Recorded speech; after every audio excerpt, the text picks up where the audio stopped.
భాగంగానే గద్దరన్న పురస్కారాలను ఈ కవులకు, కళాకారులకు, సినీ ప్రముఖులకు ఇవ్వాలి అని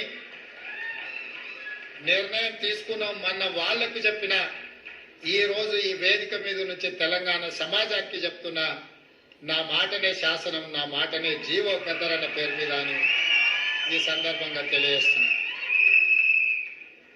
అది గద్దరన్న జయంతి నాడే వచ్చే సంవత్సరం నుంచి ఈ కార్యక్రమాన్ని చేయడం ద్వారా ప్రతి గద్దరన్న జయంతి నాడు ఈ పురస్కారాలను ఆ కవులకు, కళాకారులకు అందించడం ద్వారా వారిని స్మరించుకునే అవకాశం తెలుగు ప్రజలకు, తెలంగాణ ప్రజలకు, ఆయన అభిమానులకు అందరికీ కూడా ఉండాలన్న ఆలోచనతోనే ఈ నిర్ణయం ఇక్కడ ప్రకటిస్తున్నా.